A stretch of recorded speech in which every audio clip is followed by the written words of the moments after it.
Yo guys, Xiaomi 12. K2G sebenarnya udah memegang unit ini cukup lama ya, dari akhir April kemarin. Nah, kita tuh belakangan baru sadar bahwa ternyata kita belum buatin ulasan atau konten buat handphone yang satu ini. Walaupun gue sempat nyoba juga untuk beberapa waktu flagship compact dari Xiaomi yang satu ini, tapi si Al yang lebih lama menggunakannya sebagai handphone ketiga dia. Dan kata dia sih, dia cukup berat ya untuk melepaskan handphone yang satu ini karena satu dan lain hal. Nah, gue juga mau share sama kalian kenapa Xiaomi 12 ini mantep dijadikan pilihan untuk kalian yang nyari sebuah smartphone kecil ganas. Ditambah, dengan sedikit modifikasi mudah, Xiaomi 12 ini bisa banget buat diajak pamer partner terbaru Xiaomi di ranah imaging, Leica. Oh ya, sebelum mulai, jangan lupa kalian subscribe dan juga nyalain icon bell-nya kalau belum. Terus like atau dislike di akhir video untuk membantu kami bersaing di tengah algoritma YouTube yang makin kemari makin bikin pusing.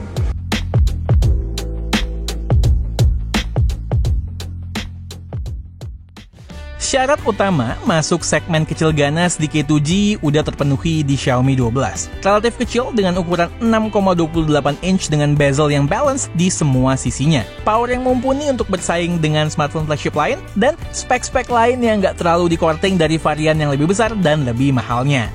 Dari sisi desain, kalau kalian mulai bosen dengan smartphone berukuran 6,5 inch ke atas, Xiaomi 12 fresh banget. Handling satu tangan sangat nyaman dengan pinggir-pinggir yang curve termasuk layarnya. Pilihan warna yang tersedia ada 3, hitam, ungu, dan biru cerah kayak unit kami. Framenya metal, backdoornya dilapisi Gorilla Glass 5 dengan finishing frosted glass. By the way, kalian notice nggak sih akhir-akhir ini backdoor plastik sering banget berasa kayak kaca? Kaca sering berasa kayak plastik, ya kayak di Xiaomi 12 ini. Ya tapi good newsnya dengan finishing gini, nggak gampang kotor kena sidik jari, dan gripnya lebih mantep di tangan daripada kalau kaca glossy.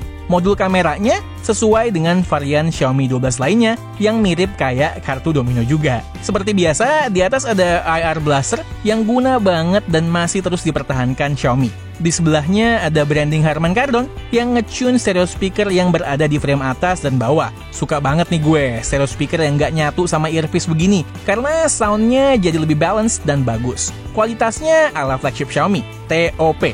Kenceng, bassnya masih berasa, clear, nggak pecah.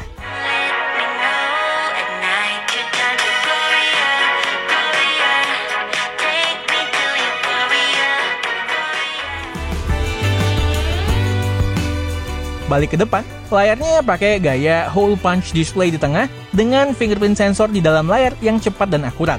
Resolusinya Full HD Plus dengan teknologi AMOLED display yang artinya hitam kental dan saturasi warna yang oke. Dipakai nonton asik, scrolling di UI maupun app yang mendukung juga smooth dengan refresh rate 120Hz. Bedanya dengan versi yang Pro adalah di sini layarnya belum menggunakan teknologi LTPO. Jadi refresh rate-nya antara 60 atau 120Hz aja. Nggak bisa turun di bawahnya maupun di antara dua value tersebut untuk menyesuaikan dengan konten. Terus buat yang kurang suka layar curve, well, dengan size sekecil ini lalu curve pula semakin berasa ya gangguannya apalagi ketika nonton. Jadi ada pantulan-pantulan cahaya gitu di bagian curve-nya. Buat gaming juga berasa mengganggu karena biasanya di sisi curve, sensitivitas layarnya memang sengaja diturunkan. Tapi buat kalian yang seperti gue, yang suka layar curve karena terlihat premium, ya cocok lah ini. Masuk ke performa, gue sih sejujurnya nggak main game sama sekali di sini ya, karena emang gue jarang banget ngegame, kecuali si Al. Kalau si Al, dia lagi-lagi emang nggak main game juga di sini, karena dia punya smartphone berlayar besar lain yang lebih lega buat dipakai gaming. Tapi buat kalian tahu aja, Snapdragon 8 Gen 1 di sini sesuai dengan smartphone bersnapdragon 8 Gen 1 non-gaming phone lainnya. Kenceng sih kenceng, tapi harus throttling alias melanin speed demi mitigasi panas.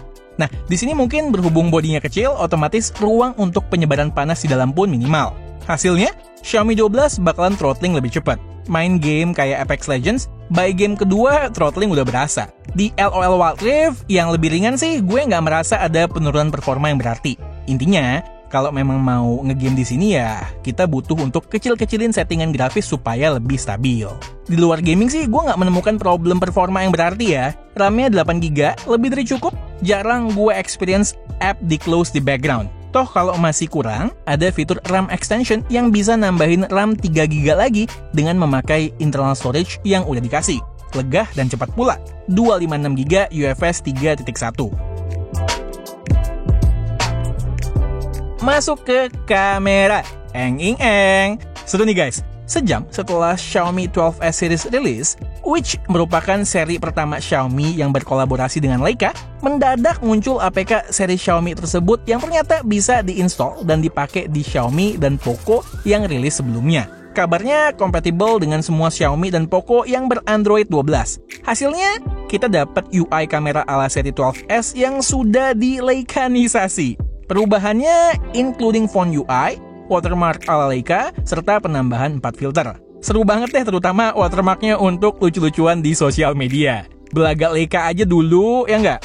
Untuk hasilnya sendiri, gue nggak melihat ada perubahan yang signifikan ya. Palingan berasa lebih kontras sedikit banget, hampir nggak noticeable. Dengan IMX766, salah satu sensor terbaik dari Sony, hasil foto-fotonya tajam, saturated, eye-pleasing, dengan dynamic range yang bagus. Arah stylenya lebih ke arah eye-pleasing dan jauh dari kata natural sih ya. Menggunakan filter Leica yang natural lumayan membantu. Di kondisi gelap, night mode-nya bantu banget. Mumpunilah untuk meningkatkan exposure dan detail. Kekurangannya di beberapa kondisi cahaya, skin tone terkadang bisa terlihat oversaturated. Karakter fotonya cukup konsisten di lensa ultrawide-nya sekalipun.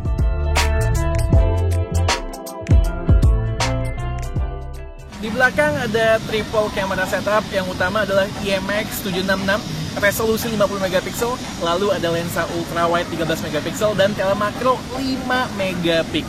Seperti yang kalian lihat, maksimalnya kamera utama bisa merekam video di 8K 24fps dan footage-nya juga stabil, gue perhatikan. Kamera depan 32MP Xiaomi 12 maksimal bisa merekam di resolusi 1080p 30fps. Expected sih, wong yang kelas flagshipnya Xiaomi 12S series aja kan masih tetap kabarnya di 1080p kalau gue perhatikan dari video yang sudah beredar.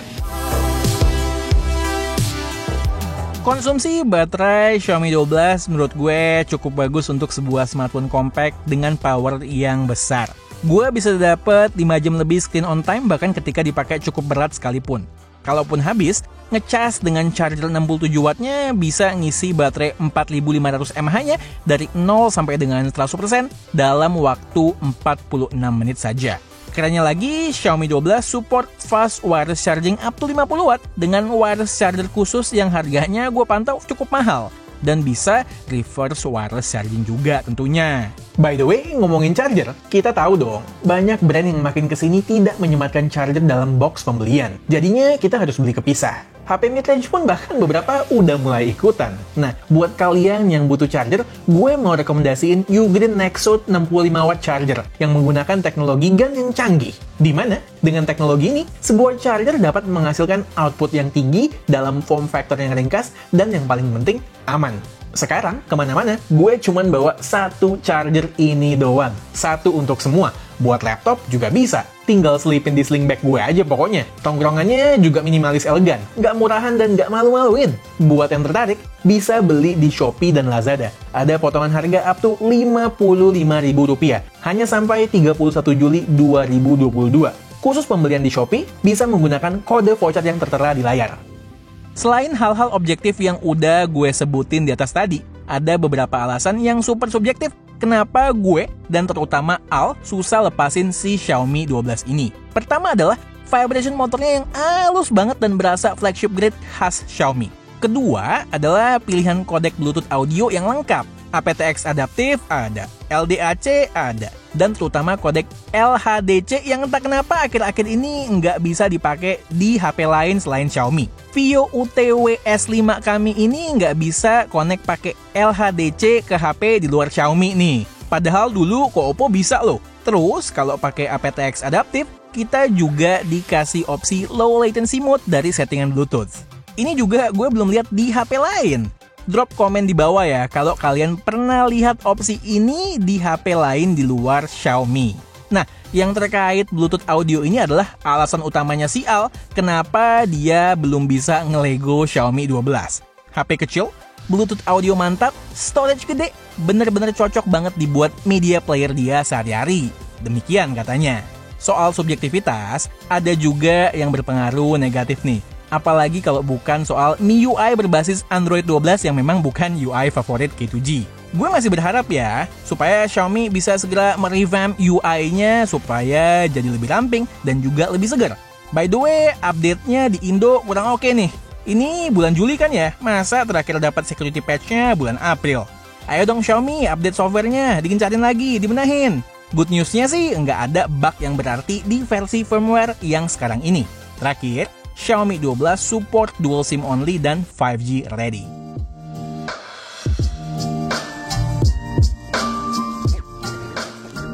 Oke, Xiaomi 12. Kalau dari pantauan gue di web resminya Xiaomi, sepertinya emang yang versi compact ini lebih laku ya ketimbang yang versi Pro. Karena untuk versi compact itu cuma available di warna hitam. Jadi sisanya cuma warna hitam doang. Sedangkan yang Pro masih available di semua warna. Handphone yang satu ini rilis di harga resmi 10 juta rupiah. Sekarang kalau gue lihat harga barunya di marketplace online kurang lebih sekitar 9,5 juta. Terus kalau kita tilik lebih jauh lagi, harga secondnya itu stabil di 8 sampai dengan 9 juta rupiah. Ini sih make sense banget ya, karena pesaing terdekatnya di ranah flagship compact Android adalah Samsung Galaxy S22 yang harganya masih tinggi sekitar 12 sampai 13 juta untuk storage 256 GB. Dengan harga segitu, menurut gue nggak ada salahnya pencinta smartphone compact membeli Xiaomi 12 kalau bisa menerima kekurangan-kekurangan yang udah gue sebutin tadi. Intinya, Xiaomi 12 kecil ganas certified by K2G. Oke, sekian aja video dari gue Satish and this is K2G. Tunggu racun-racun kami yang berikutnya. Bye guys.